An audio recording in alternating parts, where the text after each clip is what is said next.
forgot something.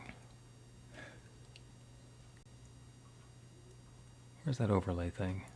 Why am I asking you? You don't know where the overlay thing is? There it is. There we go. By golly, So one I of these think, days I'm going to just get it to work. you know what I was just thinking before I got on with you? Every time I try to do something like autopilot, particular Hmm. things, doesn't work. Uh-uh. It doesn't. That's the kind of stuff that I'm doing all the time. As soon as I'm rushed and stressed, I'll say, okay, I can do this. Autopilot. I know what I'm doing. Yep. It just doesn't work like that. So, Up until now. yeah, well, I'm trying to get out of the tyranny of the urgent, right? So I don't have Uh, to even call on autopilot. I Good luck with understand. that, right? There's a counterintuitive way of engaging with that, and I got to admit that I often forget. Okay. Like when there's a scramble and stuff needs to be done, it's like, okay, I know how to do this. It's just a lot right now, and all the moving pieces, and just take a deep breath and dive in. If instead of taking a deep breath and diving in, I Mm-hmm. stop and go to prayer and set the intention and the invitation to know that it's all coming together perfectly, then somehow, even though I've, quote, wasted a couple of minutes doing a prayer, all the pieces come together. Go And figure. that is no, but that's I mean from what we believe, that is absolutely the way to go. It's just that in that moment I just forget. And then halfway down the road, I send that prayer out. It's urgent though. It's not like in peace like you just said it. You know, I might say something like, "Okay, spirit, come on. I know you can pull this off. Let's go."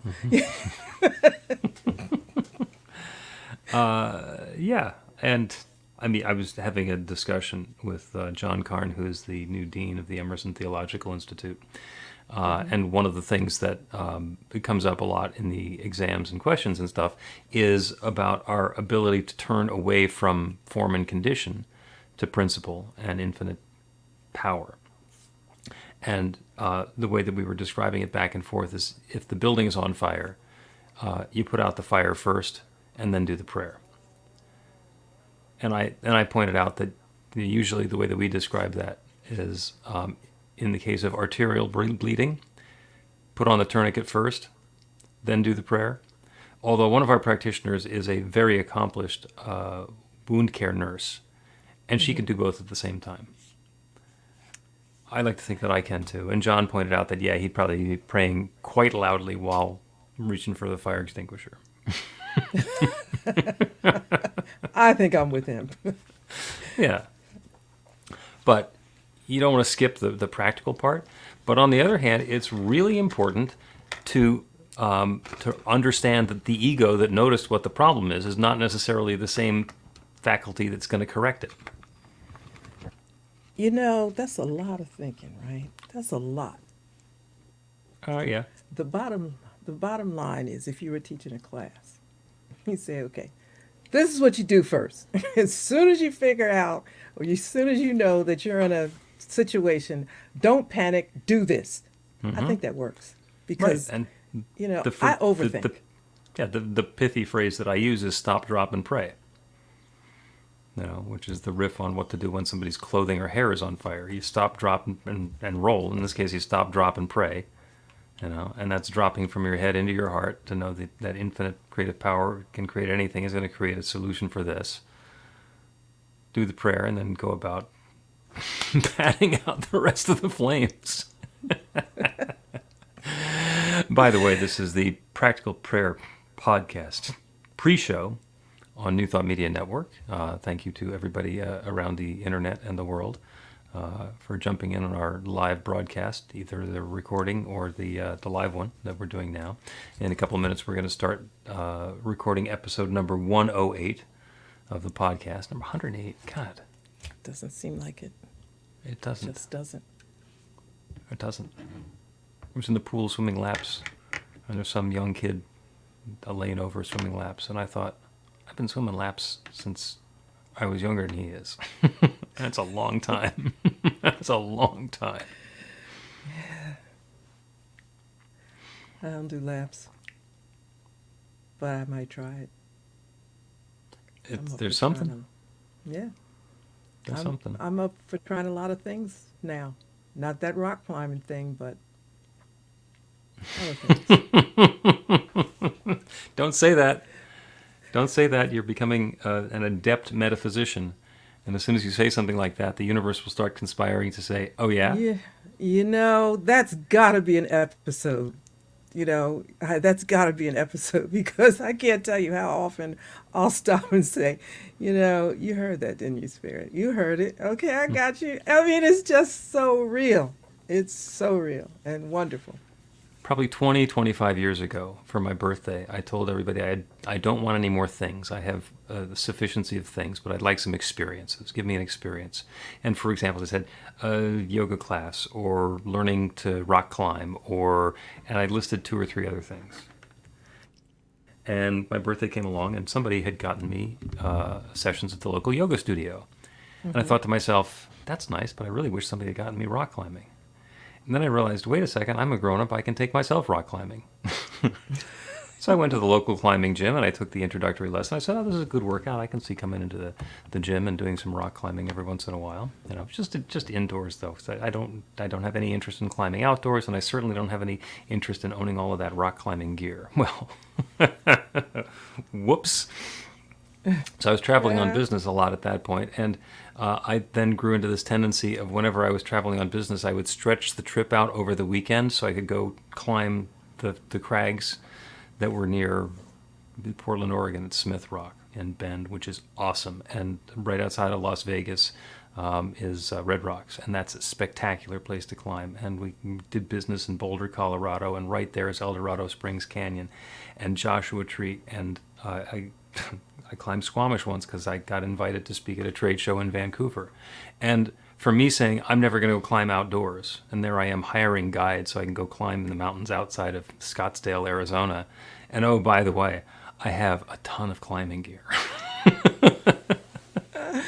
Well, let me just digress a second and say, Spirit, I have absolutely no interest in what we're talking about here, so please don't do it. All right, there we go. You're good. Okay. I just put the little thing. I'm enjoying the conversation, but no energy in that direction. Gotcha. Okay. And we'll see. Spirit has a way of making us think that what we thought we knew is not necessarily everything that we knew. But not a problem, because I got a long list. So listen. Time you get to that list, that section on the list, not a problem. Before we start recording the podcast episode, by the way, hey, Wayne, good to have you with us again. Before we start again, the invitation that if you have a question, a comment, a request for a topic, or a suggestion for a prayer, you can go ahead and put that in the comments now on social media, and we'll see it while we're recording live. Or you can go to the website, bethelight.com, be-the-light.com, and there's a submit a something or other button where you can make a comment or a question or a request or some such, and we'll close the loop on that. And in fact, the topic that we started last week, which was about Pride Month, came out of an inquiry from Michael, and I understand we're going to continue that this week? Yeah, I'd like to. All right. Well, as soon as we play the intro, you're going to be the first one talking about what we're talking about. So, put it on me, right? Okay. So, unbeknownst to you, you're in charge. So let's start we'll start the podcast, and away we go. A practical prayer is a prayer that works. These discussions between Reverend Bill Marchiony and Carol Lawrence dive into the details of how it works and how to work it. Reverend Bill is a New Thought minister and the author of Practical Prayer for Real Results. Your new life begins with a new thought. Carol Lawrence is on a spiritual quest, finding the New Thought teaching after decades on the pulpit in 3 different traditional denominations. I've got some questions. Together, they're exploring the philosophy and activities that come together from many of the world's religions to create the practical spirituality that is New Thought.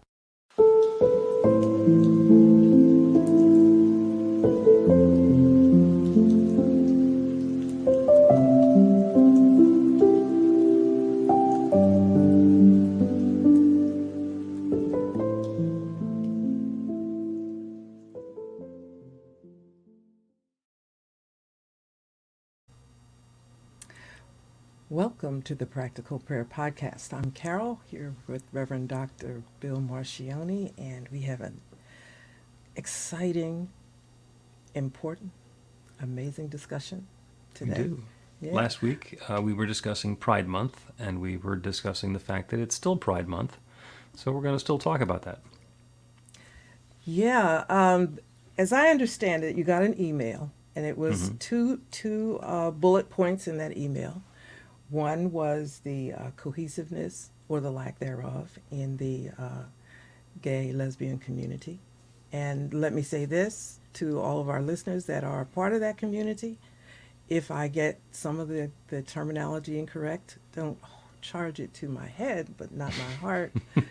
Please do. Because I may not get the terminology right, but let me assure you that my heart is in the right place. So, yeah, that was bullet point one, the cohesiveness or the lack thereof in that community. And the other one was with regard to safety in Yeah. the trans community.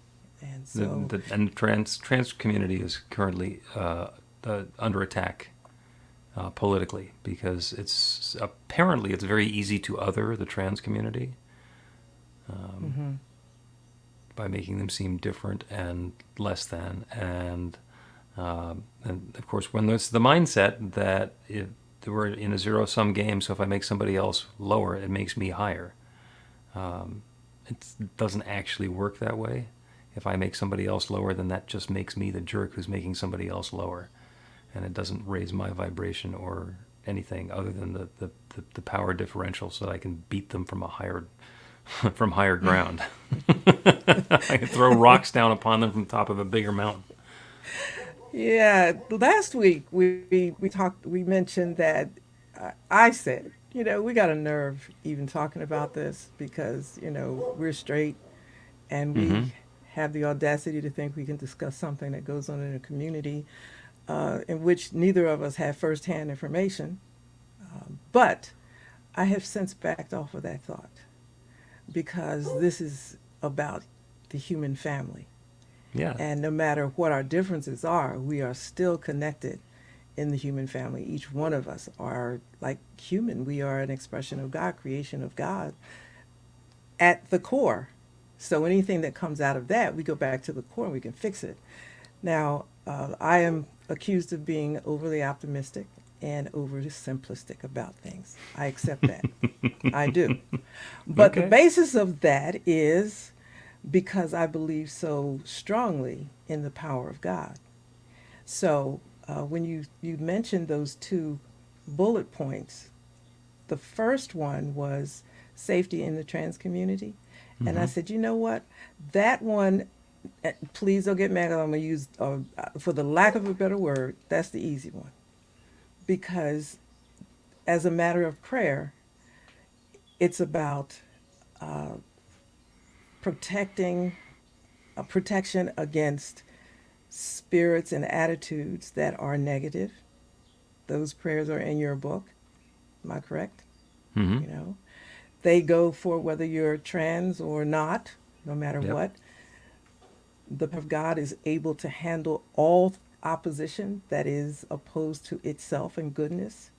So I think it's positioning ourselves in alignment with the good that God is, as opposed to identifying specific evils, I guess you'd say, and whatever. Let me just say this. When something comes against me, I just go, I get quiet, I tell God about it. I talk to the God in me about it with full expectation it's going to be taken care of. And it is. It is. Is my physical safety ever been in question, as some of yours may have been or may be? Sure. Sure, at times, And I look back on times where I was in places I ought not to have been. Mm-hmm. And went anyhow because I just knew that, the power of God is surrounding me. I'm going for it. And you, opposition, evil, whatever you want to call it, will be stopped. Now, I know that's oversimplistic, so I'm going to kick that to you, and you can just you know, respond to it your way. Well, the first thing that I want to say is that being unqualified to speak authoritatively about the specific experiences of the people who are in the trans community, because I don't live there and I haven't spent a whole lot of time there, and I have some friends and youth who are in my teen program and others who I've spent some time with who are in that group. Then again, I haven't spent a whole lot of time other than visiting in the black community, where, Carol, you have spent quite a bit of time, and I can't speak authoritatively. Yeah, I can't speak authoritatively about that either. But what I do have is empathy and understanding and caring. I can look at a circumstance and a situation and extend myself and say, I do not live in the felt experience of that, but I can take a look at the dynamic that's going on, the circumstances that are being described, and have empathy for what it might feel like from the bottom end of that power differential, and comparing that to other times that I've been at the bottom of a power differential, and I have, and bring that empathy and understanding and caring. And oh, by the way, there's a 4-letter word for empathetic, understanding, and caring, which has gotten a bad rap lately. It's called woke. Yeah. So I'll just go for empathetic, understanding, and caring. And what we can do, actually it's not what we can do, it's what we can bring to it. Happened to have done a reading for my Sunday talk yesterday. It came from Charles Fillmore in Talks on Truth, and I'm going to repeat it now because it's completely appropriate to what we're talking about. And this is Charles Fillmore, like 100 years ago, who wrote, "Do not be afraid to pour your love upon all the so-called evil in the world. Deny the appearance of evil and affirm the omnipotence and the omnipresence of love and goodness. Take no account of the evil that appears in your life and your affairs. Refuse to see it as evil. Declare that what seems evil has somewhere a good side, which shall, through your persistent affirmation of its presence, be made visible. By using this creative power of your own thought, you will change that which seemed evil into good, and divine love will pour its healing balm over all." Emma Curtis Hopkins said the same thing in fewer words. "This too is good, this too is God, this too is for me now, and I demand to see the blessing in it." There is good that is unfolding. All of the challenges that are being dumped upon those who are in the trans community right now, do they deserve it? No. Is this something that is appropriate for them? No, but it's what's going on. And that's the second act. That's what happens before the resolution comes along where something better is underway. And as irritating, annoying, frustrating, damaging, and undermining as the second act might be, that's the destructive process that makes way for some new construction. That's tearing out the old kitchen so the new kitchen can come in. You said something really significant in the very beginning when you talked about, I think it was relevant really to basic human behavior. And you talked about how people put one group or other or someone else down as though that was going to lift them up or make them better. And anybody in a position, at the margin or in the position that you're not in the power position has to understand the dynamics of what is going on. It has nothing to do with our being, and I'm going to say our. It has nothing to do with our being less than, and everything to do with someone else's perception of themselves. Because if you have to berate me and put me down or find some fault in me, that has nothing to do with me. That's real. And you know what? That sounds easy to say. It's not. It's easy to say. Very easy to but say. It's true, though. It's like, that's not easy to live. Before I come out the door as a black woman or woman, because I fall into a few those areas, I have to know clearly who I am so that no matter what you say to me, I'm still okay. You're not going to rock my boat. Now, did I come out the womb like that? No. No. I didn't even know that I was different from white America. I didn't know that. I wasn't even raised to know that. Yeah. But when you stumble up upon the knowledge of your difference, however, then there's a personal education process that happens. It's hard, it's unfair, it's hurtful, but that's the way it is. And, again, looking in the mirror and saying, it's not about you, it's about the other person. That's the fact, but it takes a minute, and your feelings are involved. When you're in a situation, are you going to remember, well, this is about them, not me? Eventually, yeah. Eventually, yes. yeah. And that, of course, is the reason that we have a spiritual practice. Practice, practice, practice. Or as we like to say, practice makes practiced. Doesn't make perfect, it makes practiced. And if we have the muscle memory built up that when something starts going sideways, we stop, drop, and pray, then when something goes sideways, we won't have to think about it. We won't have to go into that panic. Oh my gosh, what do I do? This world is going to end. And then realize, oh, wait a second, I can do a prayer. And then try to remember how to do it. Yeah. How do I do CPR? The time to recertify for CPR is while everybody's heart is doing just fine. Yeah. Same thing with that automatic external defibrillator thing. To make sure the batteries are charged, you know how to use it, and then just make sure every once in a while you check the batteries and you check to make sure you remember how it works. Because, having somebody keel over and then start reading the directions is not a good answer. That takes me back to when I took your first class on prayer and practical prayer, and probably the second time and revisiting it also. All the steps, like there's 5 steps and then there's the 2 just in case steps. That's what I call them, just in case steps. And, so we do the practice and all that so that in the difficulty, we don't have to go through all the steps. But one of the things that I remember in that class you talked about was how Jesus prayed. And so I would go back and see whether his prayer was like, following these steps, either in order or not, were they all there, blah, blah, blah. So you said one time that Jesus lived in the understanding and in that space. And so therefore, every single step didn't have to, be in line. It didn't have to like step 1, 2, 3. And I said, well, you know what? I want to get like that, right? So that became my goal, to understand it and make sure I'm living in it. So here's the point for saying all that, which was really important to get to this.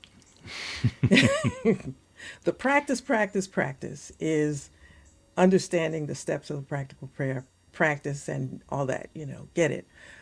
But when you get to the crucial moment where something has happened, here's what happened to me a couple times. I said, I practice living in that space where Jesus is. I jump right to the gratitude part. Thank you, Spirit, for taking care of this nut right here. And so it is. I'm good. And it got to be, I'm laughing about it, but it's real serious with me. Because I do walk into situations where I am the other. And I can feel, and some people still have the audacity to try to make me feel less than. And I just kind of smile and say, thank you, Spirit, for taking care of this. And in all goodness is unfolding. You know what? This is really good. And so it is. And I'm gone, right? And because all the other stuff I know. And I'm not bragging. I'm saying that if you're listening, you're in that position. This works. Practice, because the world is not going to change.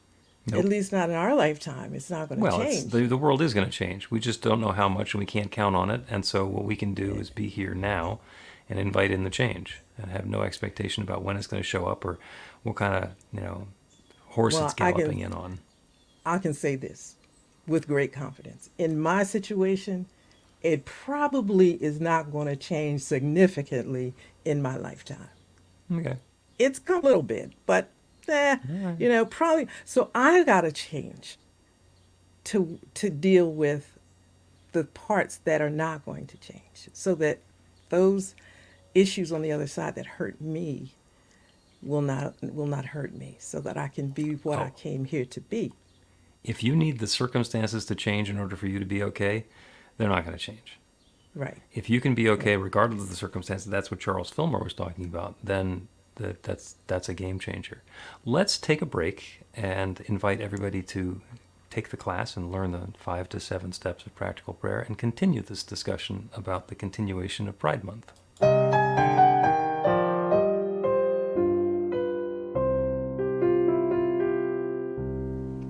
Are you ready to get results? Now, that's not a rhetorical question. Are you ready to get results? RUR2GR. That's actually the abbreviation for the steps in a practical prayer: recognition, unification, realization, gratitude, and release, with a couple of extra steps in there in case some doubt creeps in along the way. RUR2GR. This class is about the prayer technique that's common to all of the spiritual practices and religions in the most effective prayers that they have. And by effective, I mean that the prayer works. It actually creates a change in the experience of the person doing the prayer. It gets a result. We're going to begin with theory, and then we're going to take it into practice. By the end of the class, you will have your very own practical prayer that will help create transformation in your life.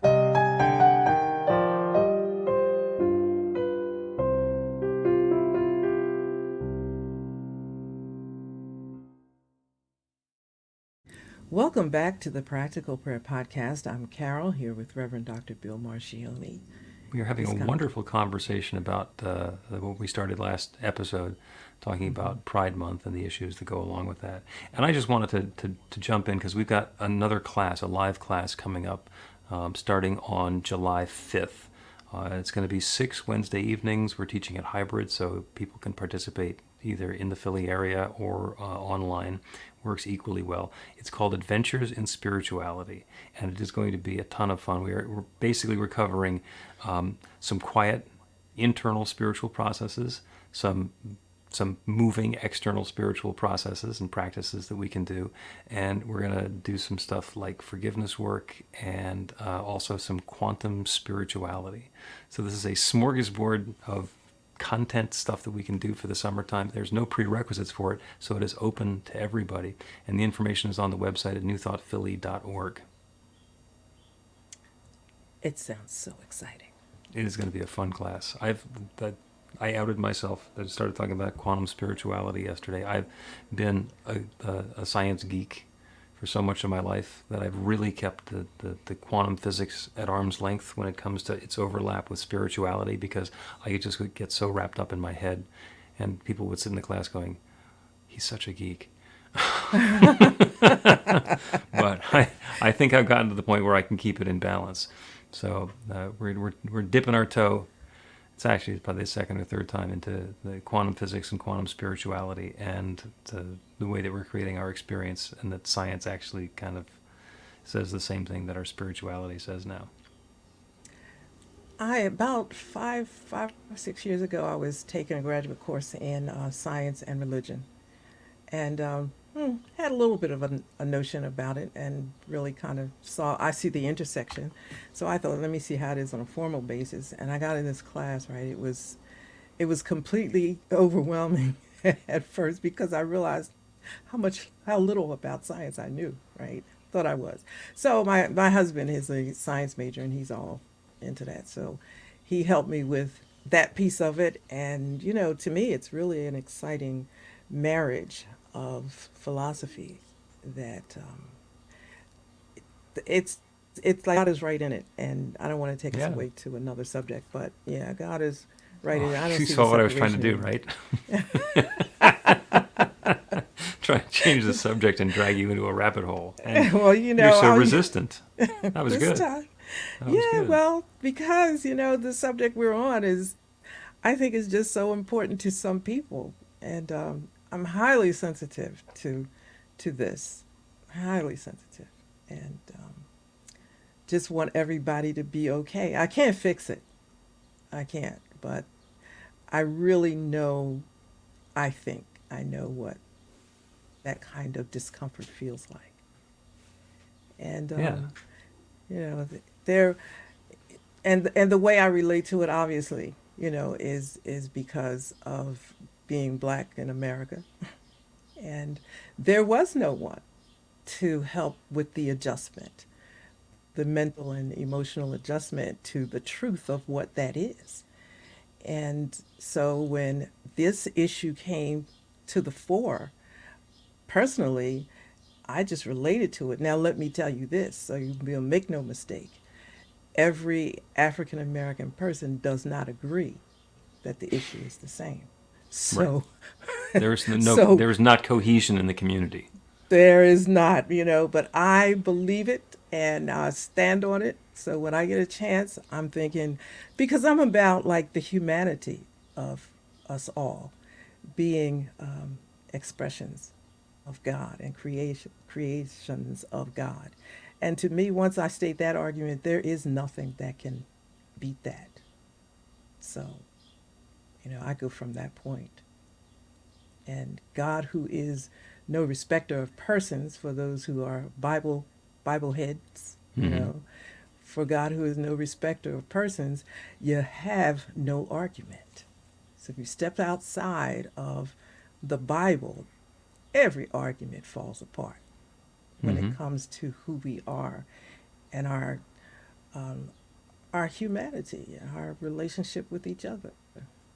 If you don't like it like that, then hey, listen, I'm an expression of God, in the image of God. You are. So now, what is the issue here? Right. And, that's why I the- said I'm simple. Yeah, that's the result of an awful lot of introspection and deep thinking, and personal spiritual work to be able to do that. From a practical standpoint, somebody says, "Well, what do you mean I need to be more empathetic or sensitive? What do you, how do I do that?" And the answer is, for me, curiosity. When something new comes along, we have a tendency to judge it and say, well, that's familiar and I like that, or that's new and different and it doesn't belong and I don't like that. And the middle way is to say, well, that's different. What's going on here? What is there for me to understand about this? That doesn't necessarily mean that I have to give up everything that I've thought or believed or done before. I have to start doing things a different way myself, but let me be open to a brand new possibility. And I'll give an example. As you know, I was a teen advisor for about 10 years, and it's wonderful fun I used to say, if you give me a 12-year-old atheist, I will give you an 18-year-old religious scientist. Agnostic's much more difficult because they're refused to commit. But an atheist has a theology, and it's possible to have that conversation. And just empirically saying, if you try these things, they will change your life. That if they come to it with an open mind, they'll understand, okay, this works. This stuff works. And there was a girl who got into my teen group. Her older sister had been in it, and she got in as soon as she was eligible. And very tomboyish. I had known her and her family for a long time before that, and always knew throughout the time that she was in the teen group that there was some stuff going on. And this young adult turned out to be trans and has gone through that entire process of shifting names and genders and identity, and there's all of the therapy and the treatment and so forth is going along with that. And where I approached it for myself is, wow, it's going to be hard for me to go from remembering the little girl who she was growing up to the young man that he is now, because I can see the whole picture, but I wanted to understand what's going on. There's still some parts that make me a little crazy, and I understand that they are mine.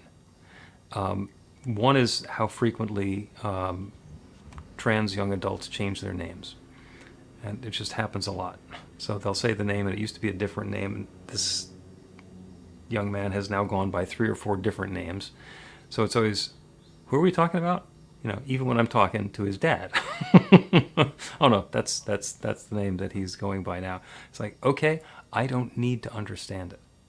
And I have a fellow minister who does queer church, and he has a whole big trans community, and he pointed out to me that when they choose a new name, that's a big deal. That's the one time that they get involved in the rest of the community because that's important to them. It's like, okay, I can learn something now. I can become more educated and informed, and I can be more sensitive to the fact that when something like that happens, that's a big deal. So instead of just going, oh, okay, new name. No, it's like there's a celebration here. There's a story. There's an opportunity to rejoice and be present with another human being who's going through something. So when something comes along and it pings me, instead of pushing back against it or judging it or trying to dismiss it or put it down, it's like that's my time to say, all right, what's really going on here? If I were being the loving, empathic, supportive presence that I claim myself to be, how would that be different than this reaction that just came up in the back of my mind? And that's how we change the world.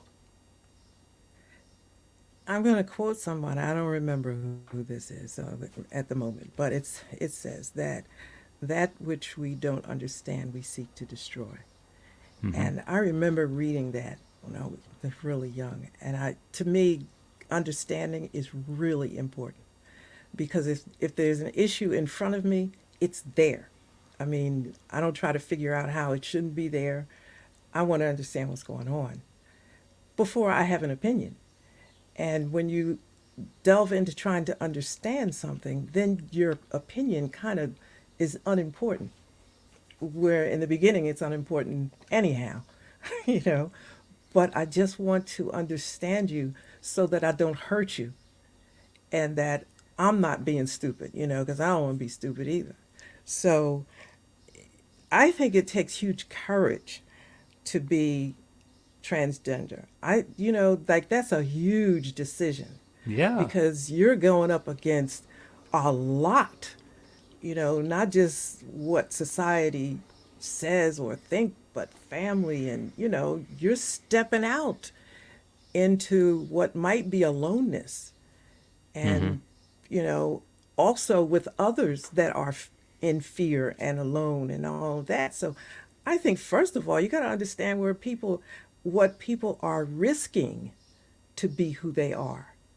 And if you just get that part going, you know, I mean, I don't have to risk anything being Black. I came here. I had no choice in the matter. This is it. Deal with it, you know. And but it's not for somebody who is making an appropriate decision for what they really believe in their heart is to be. That takes a lot when you know that the world is not on your side. And I think that's why it's so important to me to say, look, I may not get it, but I'm on your side. And if I trip, forgive me, I'm still there with you. Yep. Yeah. There are places in the world where having gay sex is a capital offense. And there are activists there who are taking the side of the, quote, criminals. And what a huge risk that is. Yeah. Especially the ones who are gay themselves. It's like they're right there on the tightrope. And again, another invitation for caring and understanding, empathy, and support that we get to do. And there's nonsense going on all over the place. I think I've mentioned that I'm completely flummoxed by the fact that the governor of Florida is having an argument about family values with Disney. It's Disney, okay? You don't get more family values than Disney. We know how this is going to come out, but please. Wayne put in the chat, Mind of Christ. And, you know, another episode, of course, but if you look at the mind of Christ, not the Christ mind, that's different, but the mind of Christ, the argument does not exist. It just doesn't. So what is this? You know, I have this thing that used to say to my kids, what are we doing here? What we doing here? Because if a person really has to explain it, people tend to think that Christ has the last word on things. Okay, if you believe that, if Jesus has the last word on things, the argument is done. Right. It's done. Because I don't see Yeah. anywhere in Scripture where Jesus was dealing with this. I just, He took But some anyway. grief when he sat down with the lepers. Yeah. Yeah. Let's take another break, and then we will close with a practical prayer on the intersection of the mind of Christ and what Emma Curtis Hopkins called holding the high watch. Learn to put practical prayer to work in your life. The steps are simple to learn and let you begin to get real results to create the life of your dreams immediately. Reverend Bill Marchiony's widely acclaimed book, Practical Prayer for Real Results, gives you a clear summary of the New Thought principles behind practical prayer and the series of easy-to-understand steps found in the most effective prayers from religions and spiritual practices all over the world and throughout history. Practical prayer is not a replacement for your religion or practice. It's a technique to make the work you do in consciousness even more effective. The book includes 40 prayers on various topics that you can adapt as needed and use as your own. Practical Prayer for Real Results is available in paperback, Kindle, and audiobook on Amazon or at b-the-light.com. That's b-the-light.com. Welcome back to the Practical Prayer Podcast. I'm Carol, here with Reverend Dr. Bill Marchiony. And we're going to do a prayer. We're going to do a practical prayer, kind of pulling together all of the stuff that we've been talking about during the episode and keying on the important points about the mind of Christ and the ability to look at a situation or a circumstance not from the level of judgment or otherness or difference that we would normally see it, but to take the high watch. So for everybody who's listening, if there is a circumstance like that that's going on, where there's something that's got you upset or something that's got you in a disagreement with somebody who you either care about or perhaps somebody who you don't care about at all, because you just want to win, you want them to be wrong. If there's a circumstance like that that's going on, if there is an otherness or an oppressive force or evil or ignorance or intolerance that you have been experiencing that you've got some energy about, this prayer is for you. So go ahead and bring that to mind, and then turn away from all of the specifics and all of the details about what that might mean in the world around you, so that we can open up to our awareness of that infinite creative power that creates everything, that has in fact created this situation, circumstance, and unfolding of events up until now. Open ourselves up to the mind of Christ, to that infinite creative power, that divine intelligence, that one source and power that has created everything, that continues to create everything, that shares itself as all of its creation.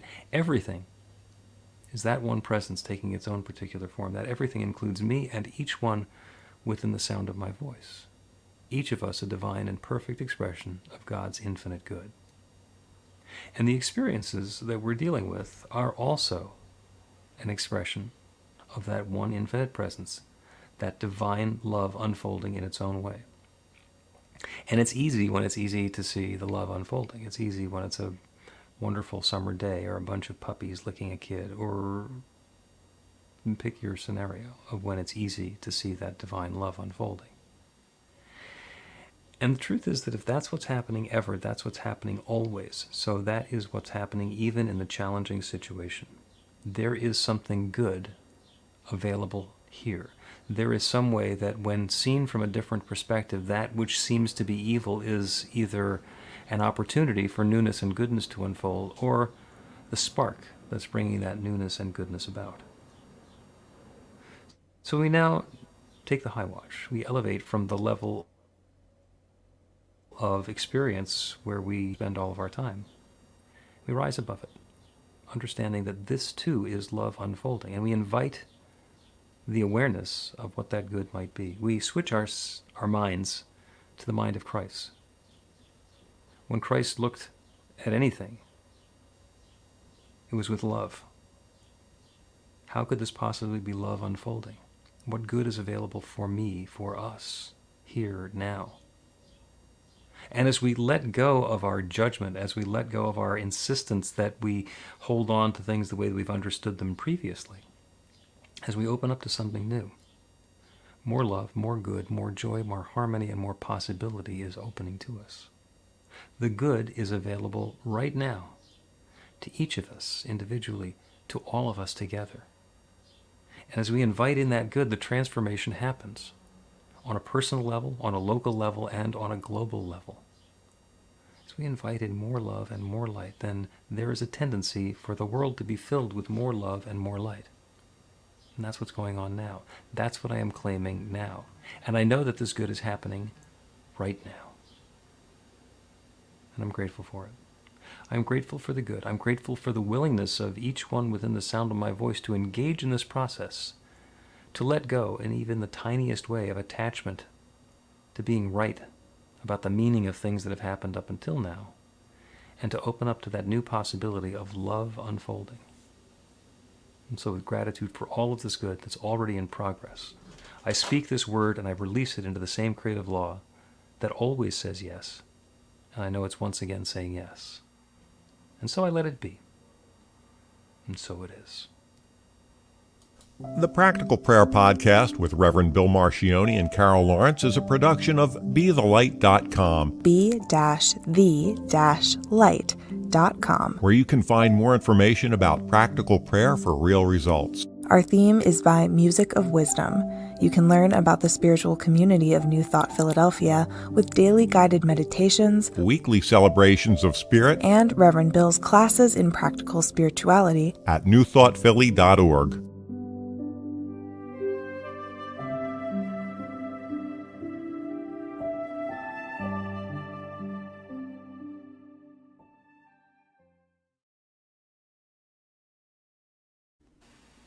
And that is episode number 108 of the Practical Prayer Podcast. Liking it. Liking it. Yeah, we're hitting our stride now, aren't we? Yeah. I don't know if it's a stride or the subject just, put a little spark, a little fire under it. I don't know. That's good. Okay. That's good. Yeah. But, I thought about this and I couldn't get it in during the broadcast. But you made reference to Jesus sitting with the lepers. Mm-hmm. And it took a minute with some experience to understand why certain people might reject that. Because the leprosy is a disease. And being gay, homosexual, trans, that's not a disease. And Right. so there may be some thought about that. I completely understand. And that was the example that they used in Scripture. What the lepers were other and dangerous. And that's what Jesus was engaging with. Like, you think that they're other, you think that they're dangerous, you think that they're going to destroy your life and way of life, and I'm not having any of it. I got you. But I'm going to Okay. tell you, this argument takes place in my tight circle. Okay, so you've Yeah. tripped over this particular tripwire before. Yeah, and they are vicious about it, and I stand where I stand. So, and it's what, these kind of conversations cause loss in families that are not particularly like right in it. Yeah, Mm-hmm. and yeah, like I'm not looking for sympathy or anything. I'm just saying that sometimes a position causes loss. But I believe what I believe, and if you toss me because of that, I just think like the love of God, the love that we are to understand and that we're expressed is bigger than anything and trumps all your arguments. And to me, it puts all the arguments in focus. But that's me. And Right. because of that, but I have to be willing to lose for what I believe. Right? Right. Okay. And then there's always the question: would you rather be right or happy? And there are some But I'm people who happy say, either- I if- want to be. I want to be both. You know what? I'm right about this. Right. Right. And I'm if right you get about in an this. argument with somebody and they're not agreeing with you, you don't need them to change their mind for you to be okay. No, I don't. And if you Okay. leave, if you, turn on me, which I'm saying has happened, I'm still happy because I believe that I'm right. Yep. Like, And if you're marinating in somebody else's judgment of wrongness, you're okay with that too. All right. I can't figure That's out. all about them. Well, what's your recipe? Fine. It is. Dip me It in is. To which people say, well, Carol's just crazy. She's just crazy anyhow. That's the end of when you can't figure out how to win your argument with logic and whatever, then you call the other person crazy. All right. That's okay. Works. All right. Let us wrap up this episode of the Practical Prayer Podcast. Thank you, Carol, as always. Thank you, everybody who's paying attention on New Thought Media Network, live or on the recording. And we'll see you next week. Bye.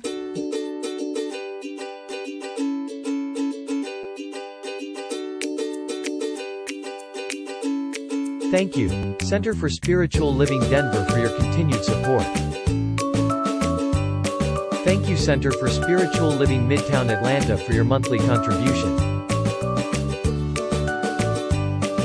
Thank you, Center for Spiritual Living North Jersey, for your monthly contribution.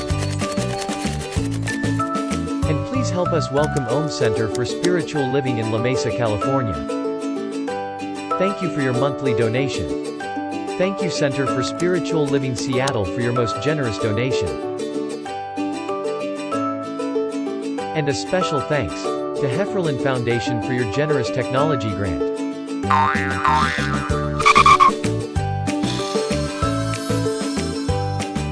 And Suze Ajit, thank you for your very generous donation.